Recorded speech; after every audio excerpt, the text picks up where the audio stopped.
Thank you everyone for joining us this evening on the Soil Health in the Paddock webinar.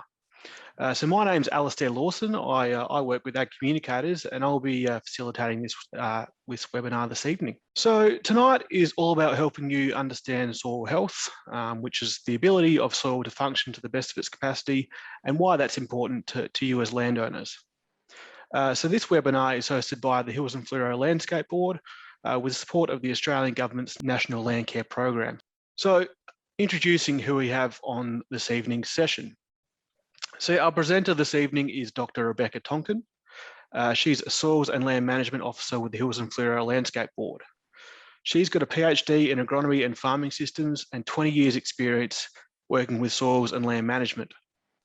She previously worked for Rural Solutions on soils and land management projects. Her interests are soil improvement, preventing land degradation, and soil biology.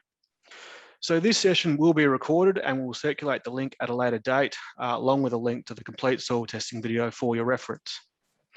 We also have a short evaluation link at the end of the presentation, so we can get your feedback and understand if you find this way of receiving updates useful.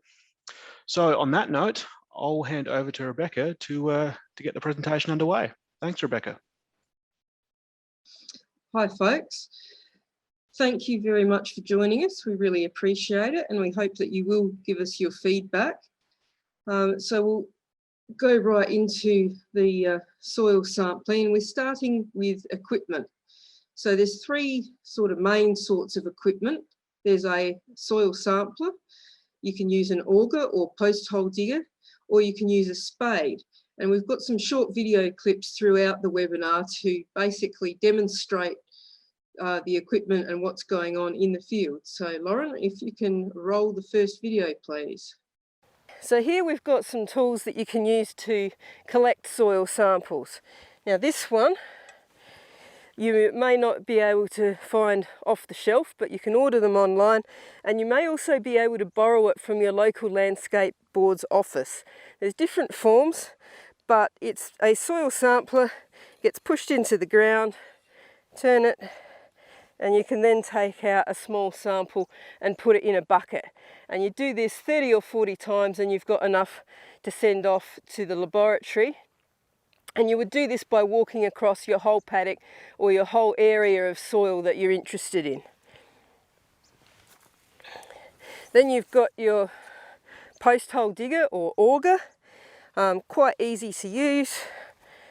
Just place and turn. Slow, but you can get to a reasonable depth with that as long as you've got reasonably soft soil. And finally, everyone should have one of these.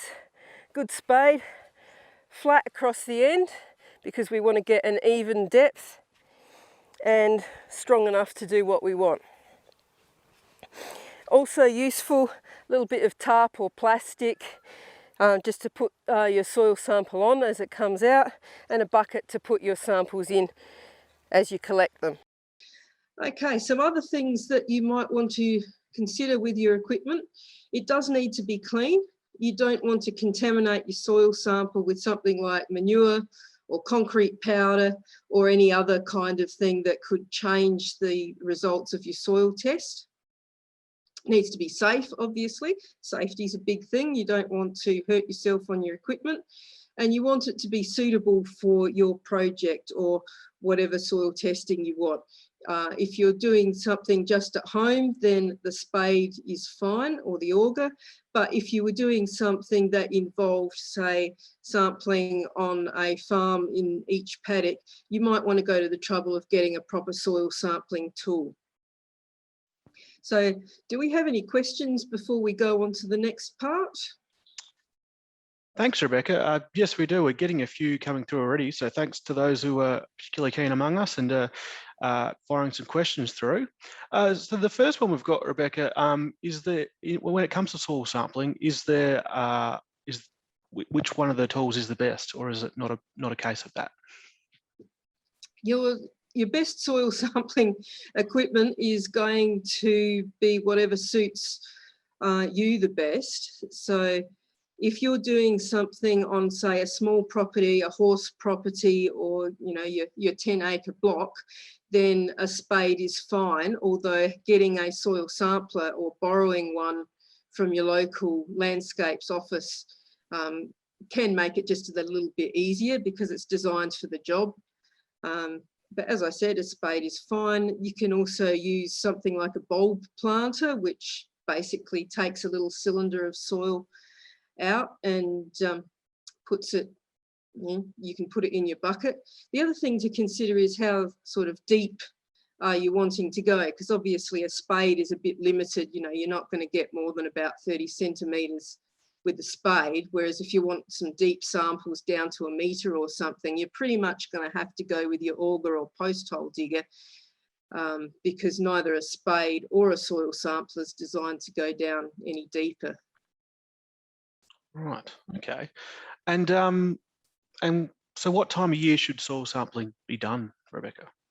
Standard for crop and pastures is in autumn. This is because usually the soil's reasonably dry and there's not a lot of biological activity. And for convenience, in cropping situations, there's nothing growing in there, so you're not going to trample over growing crops or something. For pastures, you really can go in at any time of year. If you're comparing soil samples from year to year, it's best to have done it at the same time of year each year. And again, for convenience, that's often autumn. But people that want to do biological sampling, for example, they'll do it in spring because the soil is warming up, it's moist, and you've got maximum biological activity at that time. Okay, fantastic. Well, thanks for that, Rebecca. There's no further questions at this point, so we'll keep moving on with the presentation. But a reminder to everyone to don't forget to pop your questions in the Q&A as we go along. Okay, so we're going to go soil sampling, and one of the things that's pretty important to do is to have it properly mixed, bagged, and labelled. Because trust me, if you're in a lab and you get something comes in that's exploded inside its packaging, it can be really difficult to sort it out. So when you're planning your sampling, those samples need to be representative of the area that you're working in.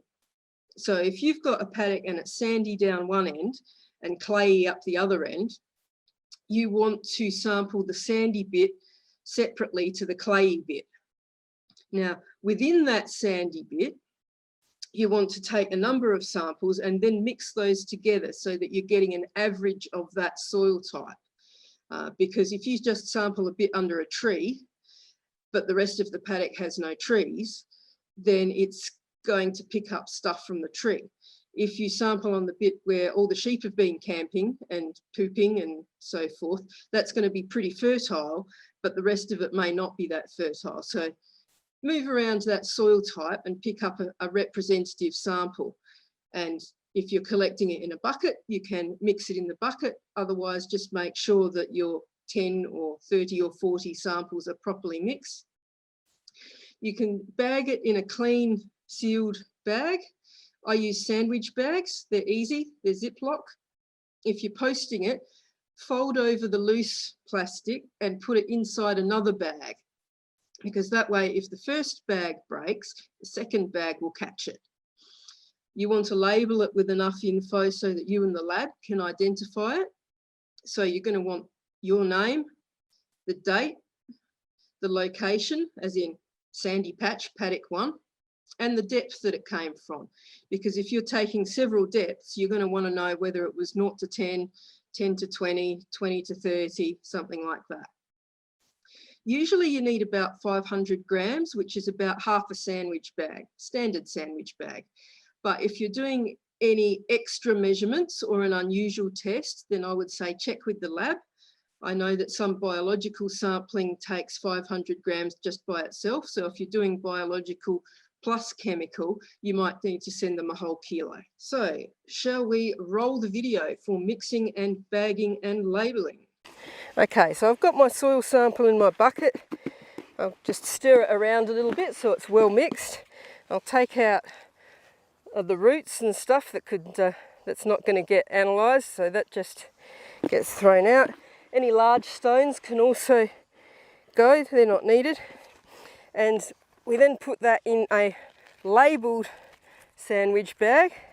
Very important to label it so that later on you know where it came from and the lab knows who it belongs to. So there we go. That's a imaginary landowner paddock labelled with the paddock and also the depth if you're doing more than one depth. So in this case we've taken the top 10 centimetres. Then we half fill our bag, which is about 500 grams, because that's how much the lab needs for usual testing.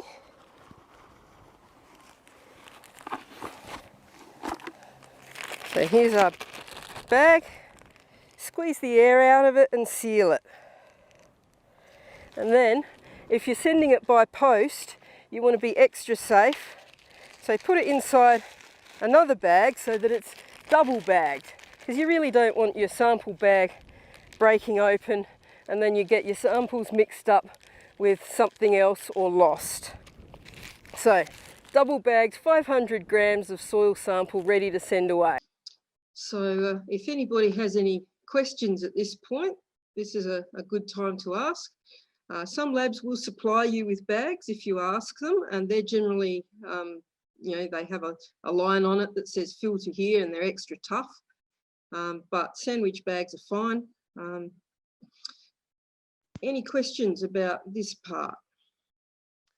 Thanks, Rebecca. Yeah, we do have a couple more coming through, which is fantastic. Thanks to our audience for being so engaged tonight. The first one is about mixing. Are any types of bags okay, Rebecca? You want a clean bag, so if it's being used for something else, don't use it. Shopping bags are not good. You want something that you can seal. So this is why I recommend sandwich bags, and I recommend plastic because often soil is a little bit damp, and if you put it in a paper bag, then it will basically, the paper bag will fall apart. For when you're collecting your samples, a bucket is fine. It can be, I use an ordinary plastic bucket. You can put them direct in the bag. Just make sure you sort of mix it around a little bit, maybe during the sealing process. And I have seen samples come in things like margarine containers and washed peanut butter jars. That will work, but the important thing is that it is clean and it can't contaminate the sample, and that it's not, if it has to travel at all, that it's not going to get broken or burst open. Okay, and just had another one come in about, I suppose, how you should treat the sample, Rebecca. So I guess, you know, once you've taken your soil, how you know, is it important to send that off straight away? And do you do that via express post? And, you know, is it important, I guess, yeah, like once you've taken it, what do you do with it? Okay, so you've got your sample. Now, if your sample is reasonably dry, that is, as in dry to touch, it will keep quite a long time as long as it's kept cool and dry. So if you take the sample and you put the bag inside a box or an esky in your car or something, it will be fine for probably up to a month if you're doing chemical tests. If you're doing biological tests, it's a different situation. With biological tests, you want to get that sample, put it in an esky that is being kept cold, so it's got a couple of ice blocks in it, and you will want to get it to the lab either that day or the next day. And if it can't get there within 48 hours, then I would say ring that lab and ask them what their preference is. Some labs will say put it in the freezer. Others will say dry it for us and then send it to us, and it won't need anything further. So that is a lab by lab decision, and it's best to ask them. Now, if you've got a sample and you've taken it in spring, for example, and it is damp, for chemical testing, you can either send it straight to them, or if it's really wet, put it in a warm, dry place, like in the sun in a window, or you can even dry it slowly in a very cool oven, just so that it gets down to the point that it's not, you know, really wet, and then send it off. So chemical stuff is generally pretty resilient. Biological stuff is delicate. The only thing about the moist samples is that if you store them for chemical testing, it is theoretically possible for biological activity to keep taking place, and that can change things like nitrogen content. So I hope that answers the question, but if there's anything I've missed out, please do send something through and I'll answer more fully. No, I think that was great. Thanks, Rebecca. Now, there's just one more that's come through before we move on. Should we mix different soil types? Avoid mixing different soil types, because the problem is that what you'll get is an average of the two, which is actually not representative of either of them. So if you've got a sandy spot, sample it differently to the clay spot. If you've got a paddock that, say, it used to be the cow paddock, and you've got another paddock that used to be the sheep paddock, they've probably had different management and different fertilizer, so they're going to have different soil properties.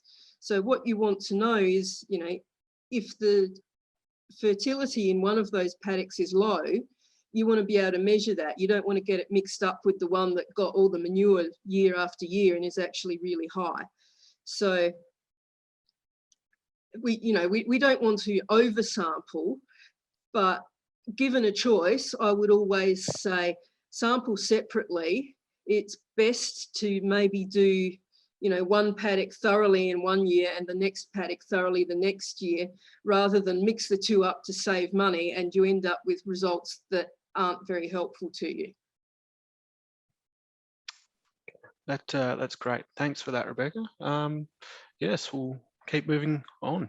Okay, so because a spade or an auger is probably the most common instrument that you're going to use, I thought I'd go into a little bit more detail about how to use that spade or an auger. So spades, shallow sampling, 0 to 10, 0 to 15, maybe down to 20 or 30 centimetres if you've got soft soil or sand. You're going to want a sample that's nice and even in size from the top to the base. I'll explain that more in the video in a second. Your auger's more useful for deeper sampling. And for both methods, you're going to want to take several samples across the area to get a good average. So I would be doing 10, maybe not 10 if I was digging down to a metre with an auger, but if you're just doing the topsoil, 10's a pretty good average with these bigger instruments. Okay, let's roll the video. If you don't have access to a soil sampler, or you might want to be taking a larger number of soil samples or deeper soil samples, then what you've usually got available is a spade or an auger or post hole digger. They both work pretty much the same way, so I'll demonstrate with the spade. So here we have our spade. Dig down to the depth that you want.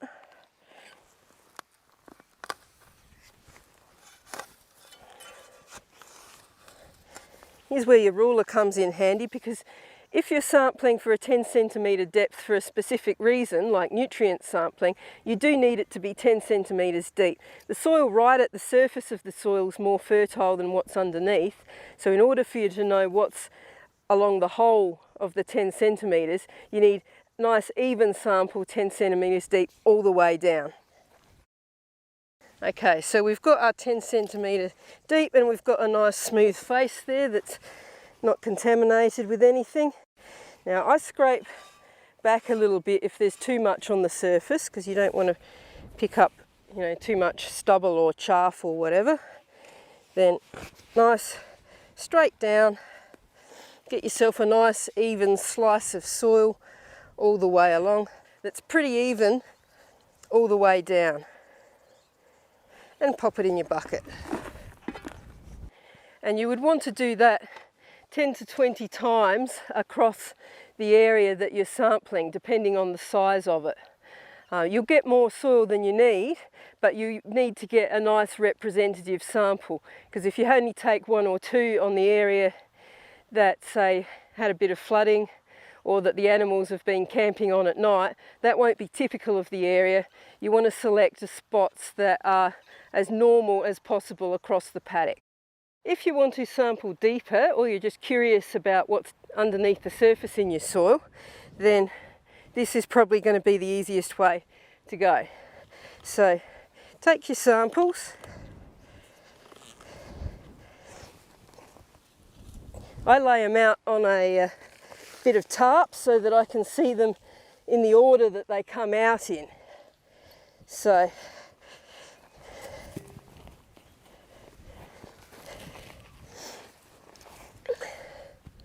my auger goes down about 5 centimetres for every bite, so I know that every time I put a sample down, that's 5 centimetres deep. So going on, in hard soils, you might find an auger is easier than a spade because it's designed to bite in and pull stuff out. You can also use a bulb planter, a pipe with the end of it beveled off, or any other kind of sampler that's convenient for you and won't contaminate the sample. Just be aware if you're using a pipe that if it's coated with zinc or if it's made of copper, then that can show up in the soil testing. If you're using a sampler that's collects a smaller volume, then you get more samples. If you've got a bigger one like the spade or the auger, then you can get away with less. So has anybody got any questions about this part? Thanks, Rebecca. There are, yes, a couple more just coming through now. So one of them is asked, now obviously the spade and auger can do deeper sampling, but how deep should I sample? Okay, that depends on what you want to know. If you're looking for, say, a nutrition advice for a pasture or a crop, the standard is 10 centimetres deep. So when people have done trials to find out how much nitrogen wheat needs or how much phosphorus a clover or a lucerne needs, it's all based on a 10 centimetre deep sample in Australia. If you're reading literature that's come from the United States, they will sample to 15 centimetres deep because they have deeper topsoil, apparently. So just bear that in mind when you're doing your sampling. But for Australian conditions, 10 centimetres for nutrient sampling. Also for biological sampling, that's the standard. Now, if you want to know what's underneath, because, for example, you might say, well, my crop looks as if it's deficient, but it looks as if there's plenty of organic matter and stuff in the topsoil. Try digging down deeper. You might find, and like just physical observation is very useful with these. Like the soil sampling is not just about sending stuff to the lab. So if you dig down deeper, you can importantly see where the roots are growing. So if they stop at a certain level, there's usually a reason for it, and you might want to sample the soil just below where the roots are. You can find out then why the roots are not going into it. If you were doing, say, an irrigated area, such as a vineyard or irrigated paddocks, you would want to go down a bit deeper, have a look at the soil down there, make sure that it's got the nutrition that it's need. Or if you're seeing a toxicity show up in your paddocks, or you're not sure if there's a toxicity. In some areas, particularly on the Northern Adelaide Plains, there can be boron deeper in the soil. It doesn't show up early on because the roots haven't reached it yet, but late in the season, the crop can start to die off early because it's discovered boron and things deeper down, in which case you need to sample those deeper layers to find out what's wrong there. Right, okay, thanks for that, Rebecca. And there's just one more that's come through. If you are doing that deeper sampling, where do you split the sampling depths? Okay. I would, after the top 10 centimetres, I would look at where the roots are, and I would sample either 10 to 20 or 10 to 30, depending on how thick the roots are through there. If the roots stop at, say, 20 centimetres, then I would just sample the bit just below it. If you were doing something like a high value crop for horticulture or for, say, grapevines, then you would probably want to sample in 20 centimetre increments. Need to find a different phrase there. So 20 centimetre slabs underneath your top 10 centimetres. You can also observe it as you go down. For instance, the top area, the most fertile, is quite frequently darker. It's got more organic matter in it. And then you'll get a lighter bit underneath. If you get a very obvious colour change or texture change, then that can indicate the point at which you change your sampling. So if you go down and it's sand over clay, then you would want to sample the sand differently to the clay. Thanks for that, Rebecca. We'll keep moving, but yeah, just a reminder, everyone, to keep sending your questions through. Thank you. So we're moving on now to the kind of soil observations and tests that you can do yourself in the field that will tell you things about your soil. One of the important ones is texture. So the three main textures are sand, loam, and clay. Sand, beach sand, we know what sand is. It's that clean, gritty, it's crunchy, like you can listen to it and it goes crunch. It doesn't usually stick together very well. Loam, on the other hand, is a bit of a mixture of grain sizes. It's more spongy in your hand and it will hold together moderately well. Clay, on the other hand, usually feels smooth. It can be sticky. It might be plasticine-like, and it holds together really well. And you can get combinations and mixtures of these. So you might be getting a sandy clay or a loamy sand. So let's have a look at how you can do a soil texture test in the field on video. Here we've got the soil as it came out, starting at the top, going down, and that's the very bottom just in front. So our topsoil, slightly grey because of organic matter, going down to a lighter sand subsoil. How do you know it's sand? Well, we're going to do a texture test.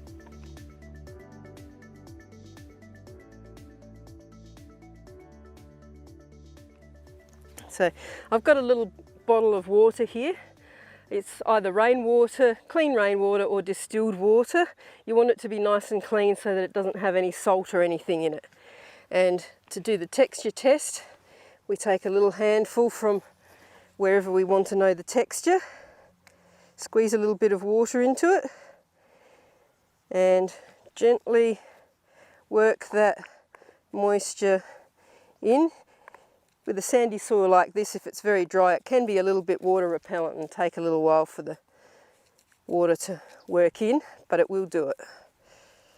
So we squeeze it together until it's nicely moist all the way through. Then try and roll it into a ball like that. If it breaks up like that, then it's sand. Sand just won't hold together at all. We double check that by squeezing it together and try to make it into a ribbon. And as you can see, it doesn't hold together very long. It's got just enough organic matter into it to cling a little bit, so we'd say that's a loamy sand. It's got a nice little bit of bounce in it as I squeeze this ball. It's not just a solid lump. I can feel some of the organic matter in it.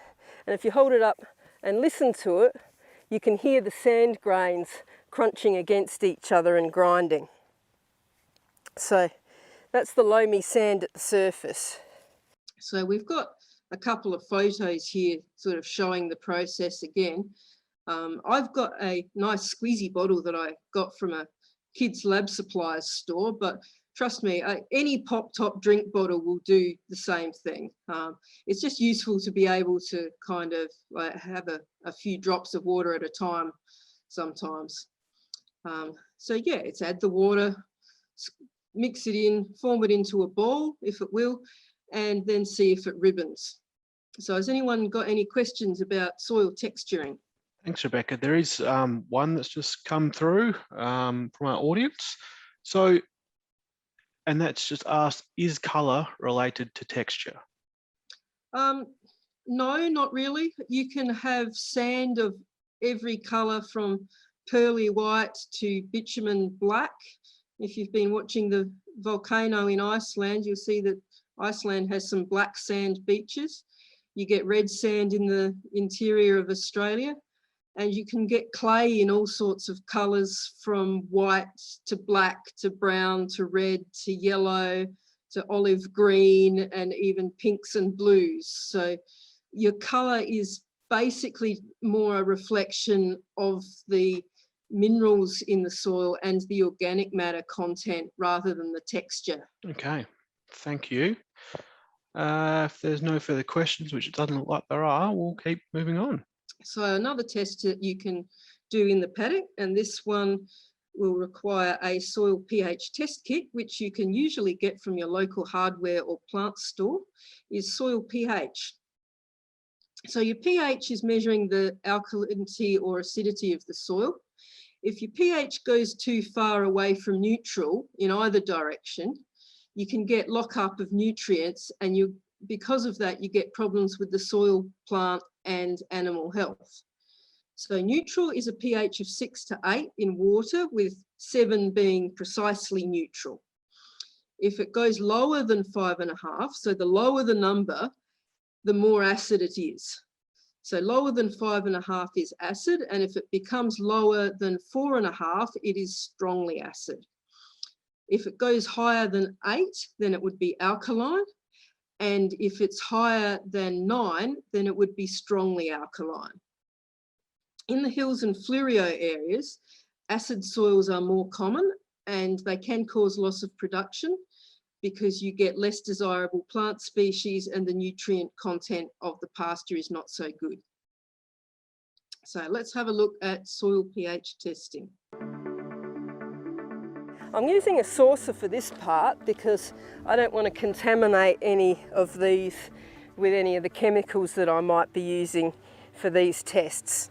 So I'm going to take a little sample from each of the layers that I'm interested in.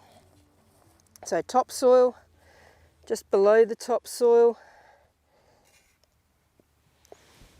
about 20 centimetres, 30, that's a little rock, and then down the bottom.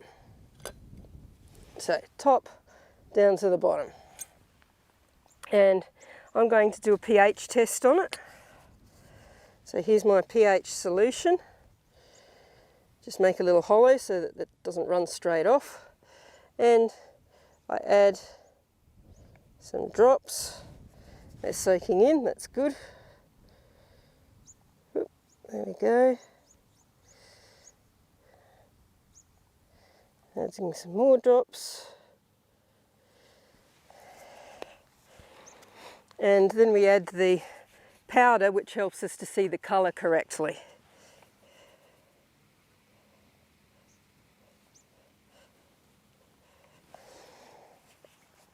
And the colour develops quite quickly. You don't want to leave it any longer than a minute or even half a minute in hot weather, because as it dries out it gets lighter. So we compare that with the colour card that comes with the kit. It's important to use a colour card that comes with the kit because different companies have slightly different colours in their different formulas. So when we have a look at this, we can see that the top is about 6.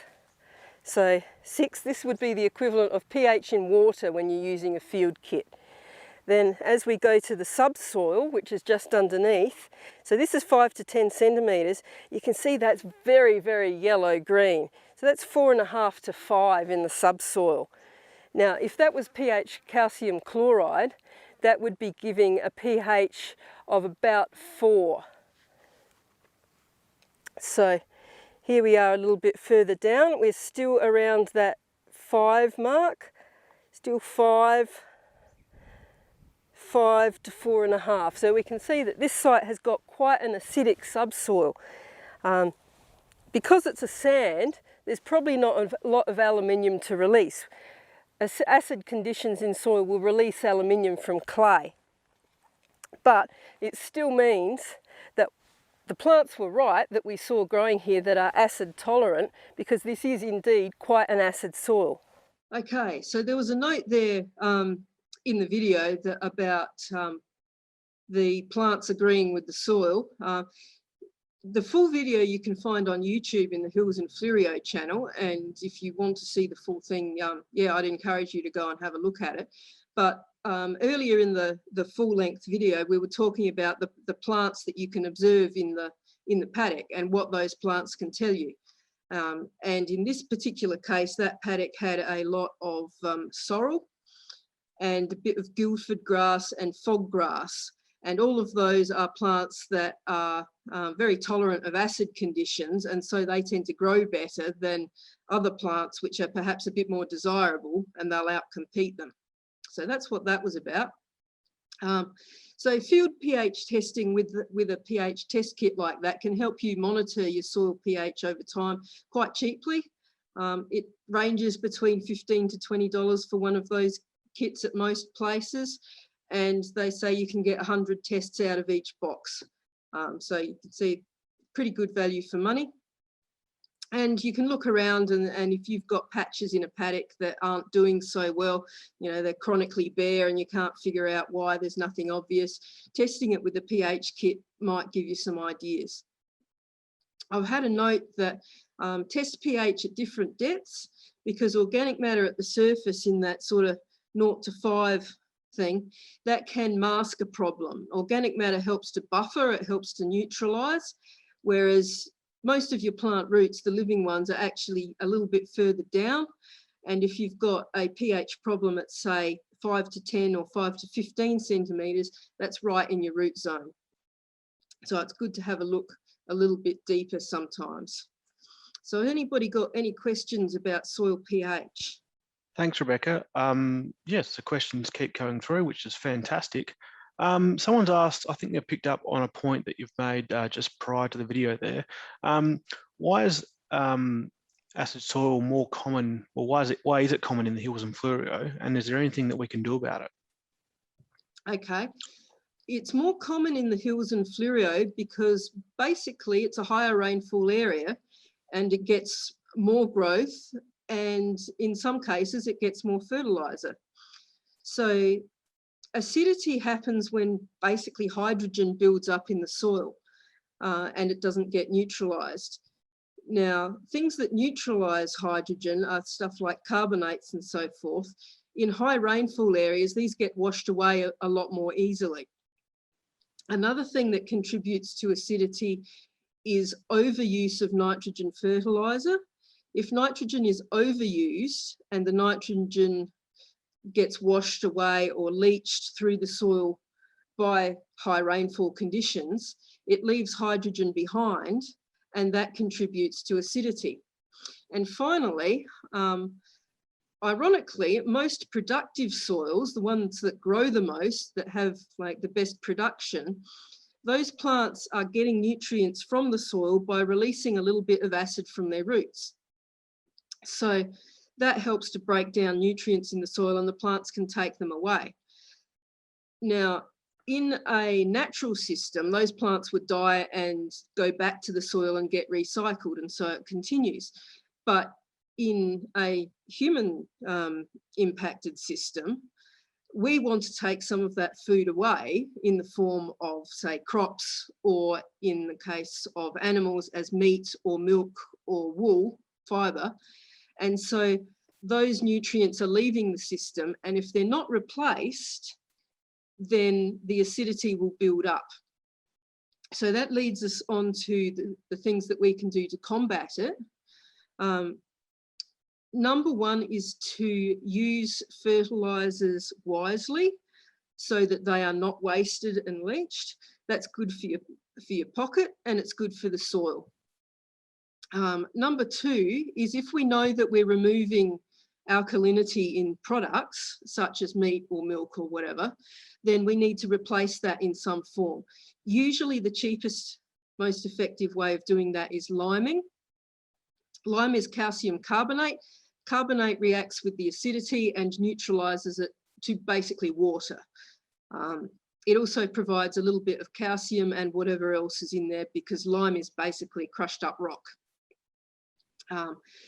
Since calcium's a nutrient and that also gets taken away with meat, milk, fibre, etc., then that's a good thing to replace that as well.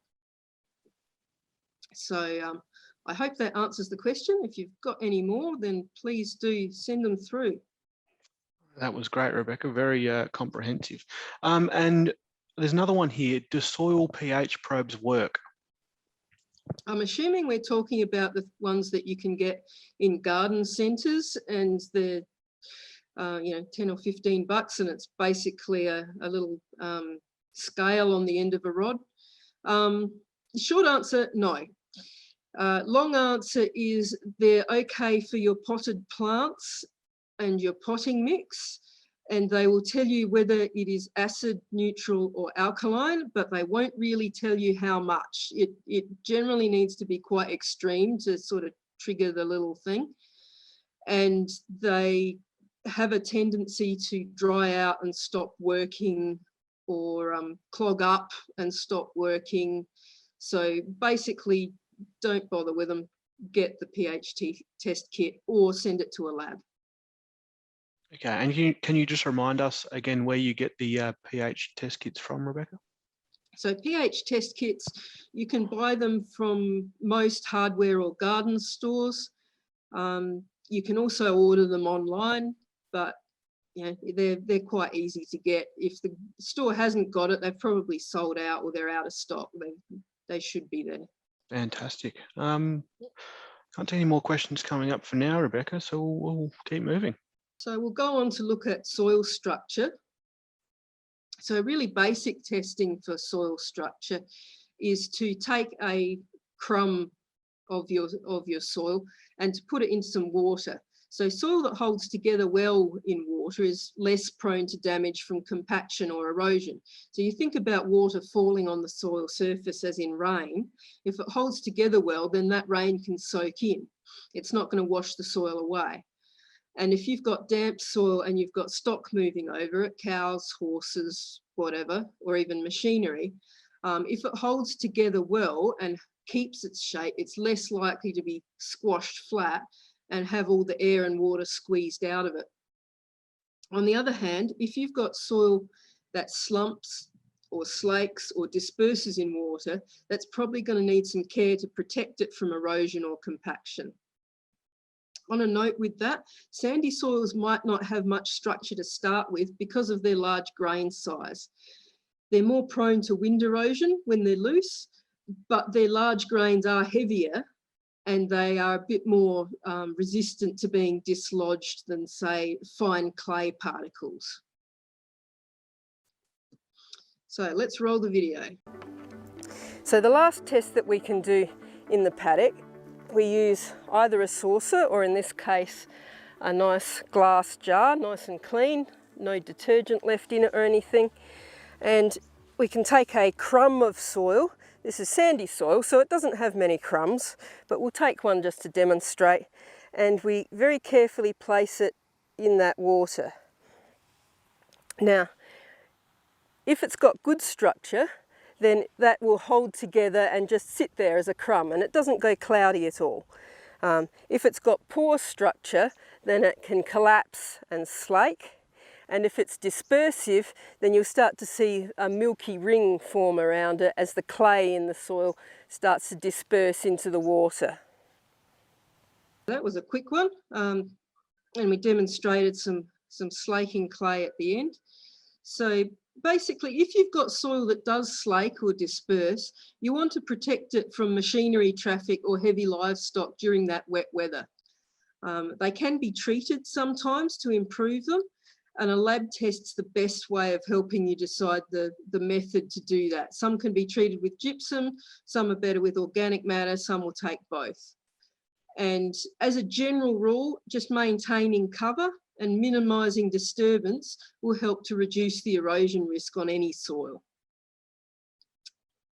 So I think that's it for the main part. We now have questions. Any questions at all? Open discussion. You can ask any questions about soil that have been burning in your minds. Thanks, Rebecca. That was yes, fantastic presentation. One has just come through just on that most recent clip. What should I do if I have a dispersive soil? If you have a dispersive soil, what you will want to do is basically protect it as much as possible to stop it either washing or blowing away. If you've got sloping land, it's obviously going to be more at risk than if it's flat. If it's flat, you know, it can rain, but the water's got nowhere to go. Whereas if it's sloping, it's going to want to go downhill and it will take soil with it. So you want to protect it as much as possible by keeping cover on it, whether that's pasture or stubble. If you have bare patches, you can mulch them if you want to. Any organic matter, compost, old hay, that sort of thing. The things that help to build structure in the soil are organic matter and living roots. So if you can get something planted on it, it might need to be something fairly tough, you know, anything that will grow there for a couple of years until it builds up. So you can introduce you know, something like barley or rye, which is a fairly tough plant. Protect it from stock trampling it. You can still graze it, just graze it at a time of year when it's not too wet and slushy, or not you know, at a time of year where it's not going to break up the soil too much. If it does develop a crust over it that prevents plants emerging, again, it's keep it moist, keep it protected. You may need to till carefully, like with minimum tillage or something, just to get seeds into it to get things growing, but you don't want to plough it up and have it loose for a long period of time. Okay, thank you. And someone else has just asked, so what happens once the soil is sent off and you get the results back from the lab? What do you do with the information from there? Okay, so when you've got your information back, depending on which lab it's been sent to, some of them will give you recommendations for different like nutrients. For example, if it comes back and says your phosphorus level is low, they will recommend that you add a certain amount of phosphorus to your soil. You can talk to your local agronomist or farm sales service, and they, I assure you, will be happy to sell you as much fertilizer as you need and possibly a little bit more. You can get independent agronomists to give you advice as well, or you can look up in like various publications, books. They are out there, and they'll say, you know, if your phosphorus level is low, you will need so many kilograms of phosphorus to raise it by this many milligrams per kilogram in the soil. So it really depends on what your results come back as. You can ring the Landscape SA Hills and Fleurieu offices, and they will probably pass you on to me, and I'm happy to do a quick talk through of results. If anybody has been using the free soil testing for selected areas of the Hills and Fleurieu, which is basically the western side of the Mount Lofty Ranges, then that comes with an explanation of the results and recommendations as well. Great, thank you, Rebecca. Well, it doesn't look like there's any further questions coming through for now, but I guess I'd probably just remind everyone that if you do have any further questions, then I imagine they can get in touch with yourself, Rebecca, or Sophie, or someone to talk through them. Yes, absolutely. Yep. Now, I've just had a question about the free soil sampling for the western side of Mount Lofty. So the old Adelaide Mount Lofty Ranges NRM area was the western side of the Mount Lofty Ranges, so any water that runs to the sea. It goes down to Victor Harbour and up as far as the Malala area. There is a project, the National Landcare program that is funding this webinar is also funding a number of free soil tests. So if you are a hobby farmer, you can get 1 free soil test. If you're a commercial farmer, you can get up to 3, depending on your area. And to get that, you can either drop in at the Willunga or Mount Barker Landscape Board offices, or you can email me. That's rebecca.tonkin@sa.gov.au. And I will arrange to have a soil kit posted out to you. If you're not sure whether you're in the area or not, you can also email or call one of the offices, and we can have a look on the map and see exactly where you are and whether you're in the area or not. Great, thank you for that, Rebecca. Yes, like I said, if there's nothing further, we'll leave it for another minute or so, but as Rebecca just said, get in touch if you have any further questions, and she'll be more than happy to help out. Thanks again for your time tonight, guys, and enjoy your evening.